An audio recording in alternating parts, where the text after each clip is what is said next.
Soy María Andrea Nieto y esto es El Control. Hoy le haremos el control a la botada de Alejandro Gaviria.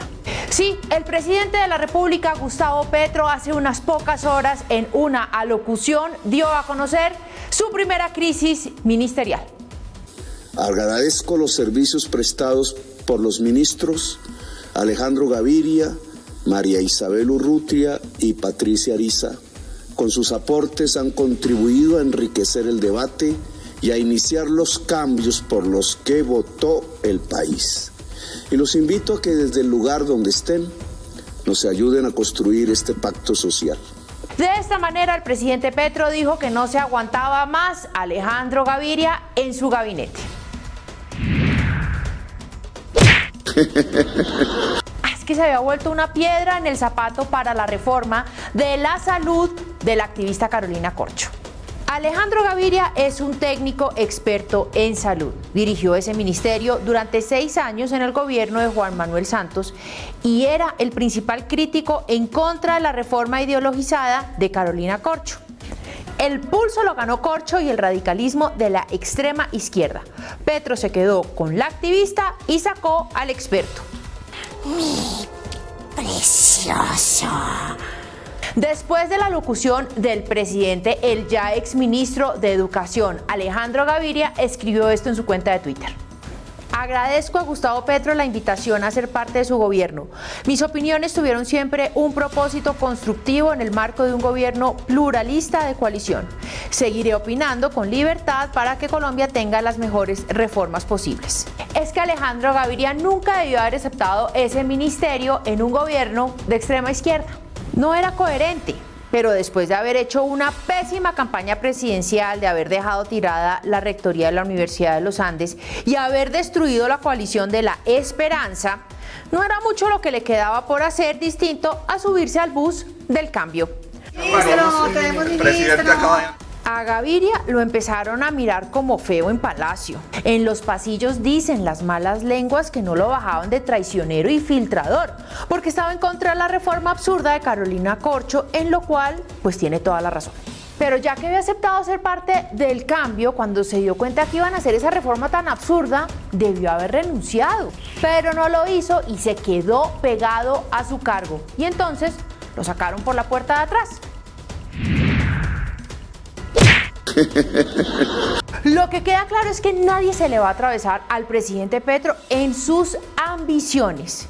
Recordemos la advertencia que hizo en su discurso desde el balcón, pero sobre todo, párenle bolas al tonito de voz.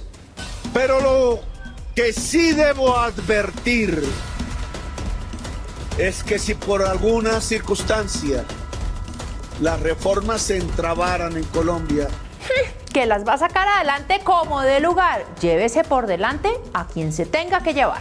El presidente Petro no soportó que un documento que fue elaborado por Alejandro Gaviria, Cecilia López, la ministra de Agricultura, y José Antonio Ocampo, ministro de Hacienda, revelara que esa reforma de Corcho es una locura, empezando por lo que cuesta, es decir, 100 billones de pesos.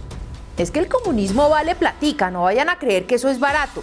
Y si la reforma tributaria salvaje que aprobaron en diciembre de 20 billones de pesos le puso impuestos a la comida, como por ejemplo a la leche en polvo para los lactantes y a otros 200 productos más, pues para recoger de ese rubro de comida al menos 7 billones de pesos, imagínense lo que van a poner de impuestos para poder recoger 100 billones de pesos. Les tocará ponerle impuesto hasta a los tomates chontos y a los limones.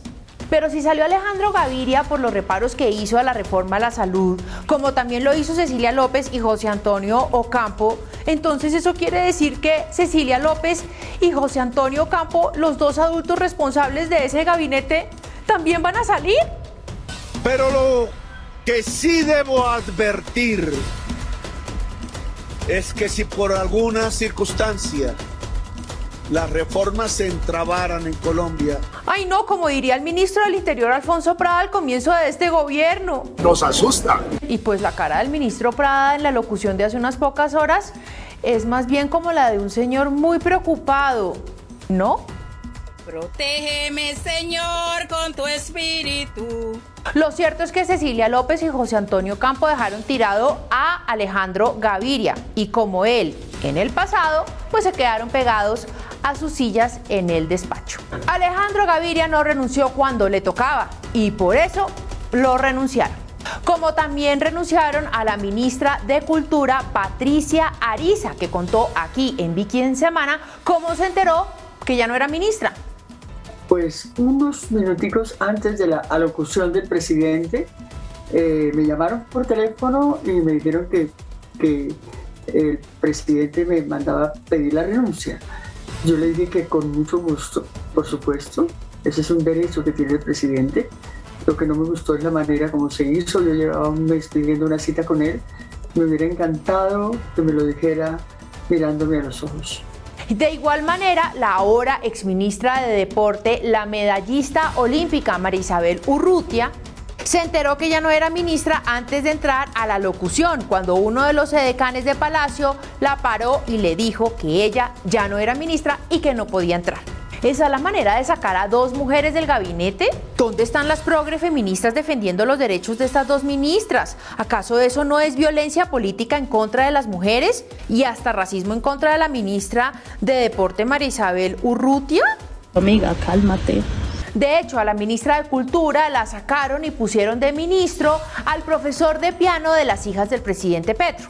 Decisión al parecer influenciada por la primera dama Verónica Alcocer. Seguramente eso va a salir igual de bien a la vecina Conchita Baracaldo del ICBF. A Urrutia la sacaron y pusieron a la viceministra que dicen es cuota al partido de la U. Eso significa que como hubo reunión antes con César Gaviria y con Dilian Francisca Toro, entonces se repartieron esos ministerios y se puso en marcha el pacto de la mermelada para que esa reforma nefasta del cambio pase sí o sí.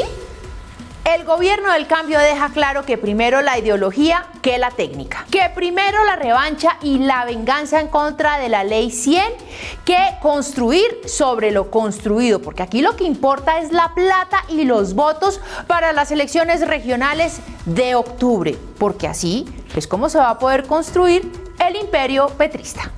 Porque o si no...